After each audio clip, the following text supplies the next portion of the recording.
Shot 18-1, 3-2, 2-3, 14-4, 6-6. இது எல்லாம் okay. 2-3 வந்திருக்குங்க. ஈடன் கார்டன்ஸ்ல 3 வராது.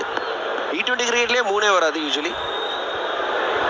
Eden Gardens fast outfield. பாஷ் வந்துட்டார். அவர் வந்தாலே ரன்னும் பின்னாடி பிச்சுக்கிட்டே வருதுங்க. பாஷ் நான் 140 கிலோமீட்டர் தான் போடுவேன் அப்படின்னு நடம் பிடிக்கிறேன். அந்த சரிவான நிலம் அதை விட்டுடு. நம்பிக்கை வைங்க, வீட்டை உறுதியா தான் கட்டுவோம். நீ அல்ட்ராடெக்க மட்டும்தான் சூஸ் பண்ணிருக்க. எதனால? பெரியப்பா, வாழ்க்கையில ஒரு தடவை தான் வீடு கட்ட முடியும். சாதிச்சுட்டப்பா. வீடு ஒண்ணு, வாய்ப்பு ஒண்ணு. அதனால சிமெண்டும் நாட்டின் நம்பர் 1 அல்ட்ராடெக். ஆஸ்திரேலியா தனது முதல் T20 டிராபியை வென்றது. T20-யின் புதிய சாம்பியன் இங்கிலாந்து. இந்த T20 world cup champions team India. யாருடைய பெயர் கோப்பையில் பதிக்கப்படும்? ICC men's T20 world cup final March 8 மாலை 5:30 மணிக்கு.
ஆப்பிரிக்கா நியூசிலாந்து இன்னைக்கு விளையாடுறாங்க. இன்றைக்கு ஜெயிக்கிறவங்க 8ஆம் தேதி மார்ச் அகமதாபாத் போய் உட்காருவாங்க. மோஸ்ட்லி நியூசிலாந்து மாதிரி தான் தெரியுது. பட் நாளைய போட்டி இந்தியா வர்சஸ் இங்கிலாந்து.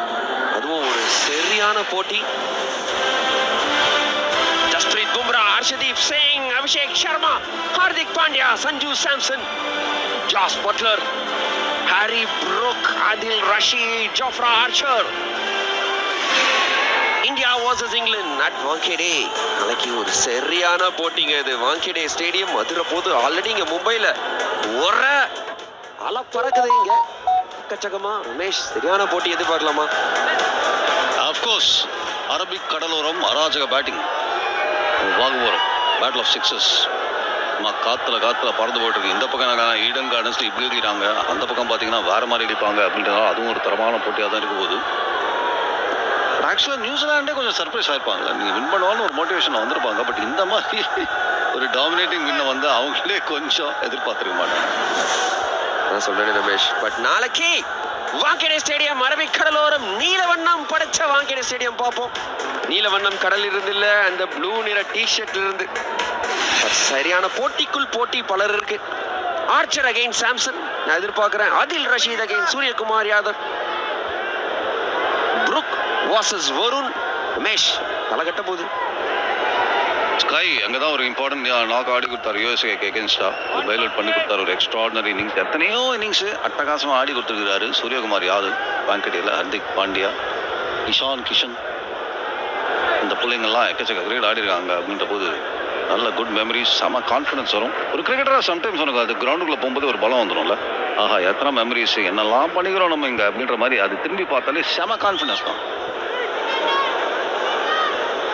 உடம்பில் தெம்பு. அதுல இருக்கிற மனசுல இருக்கிற பலம் தாங்க ரொம்ப முக்கியம். மனதில் உள்ள பலம் தான் உங்களா வெகு தூரம் தூக்கி செல்லும். இந்தியா நல்ல மெமரிஸோட வருவாங்க. ஆனா இங்கிலாண்டும் நல்ல கிரிக்கெட் ஆடுறாங்க ரமேஷ். டோர்னமெண்ட் அந்த இடத்துல போனாலே பிடிக்க முடியாது. விக்கெட்டுகளை போனா பந்து ஓடிக்கிட்டே இருக்கும். ஈடன் கார்டன்ஸ்ல மற்றும் ஒரு பவுண்டரி. 28 ரன் மட்டுமே நிக்குது நியூசிலாந்து மற்றும் வேர்ல்ட் கப் ஃபைனல் இடையில. இப்ப கேள்வி என்னன்னு பாத்தீங்கன்னா, எத்தனாவது ஓவர் முடிக்க போறாங்க?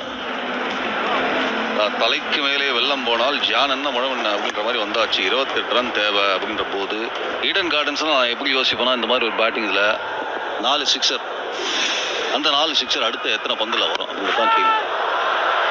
கேட்சா இல்ல, இன்றைய நாள் நியூசிலாண்டை சேர்ந்தது. டைமிங் சரியா இருக்கோ இல்லையோ தெரியல, பந்து ஆனா 4-6 மட்டுமே தாங்க போகுது. மற்றும் ஒரு மசில் பண்ண ஷாட்.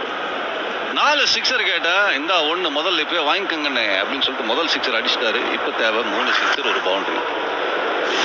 ஒரு 10-15 பால்ல முடிஞ்சிடும் போல இருக்க பத்ரி. ஓவர் முடிவில் 149 for 1.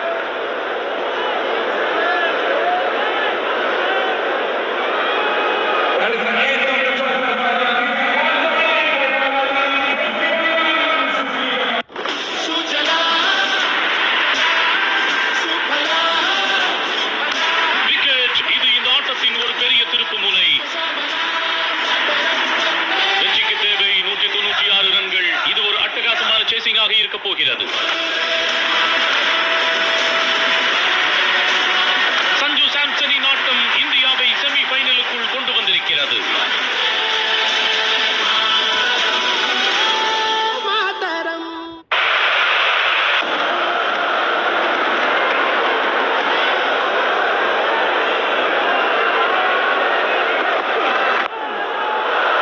எப்படி போட்டாலும் அடிப்பேன், வேகமா தான் டார்கெட்டுக்கு போவேன் அப்படின்னு ஃபின் ஆலன் கலக்காலஜிக்கலா ஆடிக்கிட்டு இருக்காரு. 29 பந்துகள்ல இன்னும் 17 ரன் தான் தேவை நியூசிலாந்துக்கு. மற்றும் ஒரு பவுண்டரி. கமெண்ட்ரி பாக்ஸ்ல நான் ஷூட் போபோ. வணக்கம் பாலனா, வணக்கம் யோமி. கம்ப்ளீட்டா அவுட் பிளேட் பண்ணிட்டாங்க சவுத் ஆப்பிரிக்காவை. இதுக்கு காரணம் பின் ஆலன் சூப்பரா ஆடிட்டு இருக்காரு. ரேம் ஷாட் நிச்சு எடுத்தாரு, லைன் லெக் உள்ள இருந்தது. அவ்வளவுதாங்க, மேட்ச் ஓவர். New Zealand losing.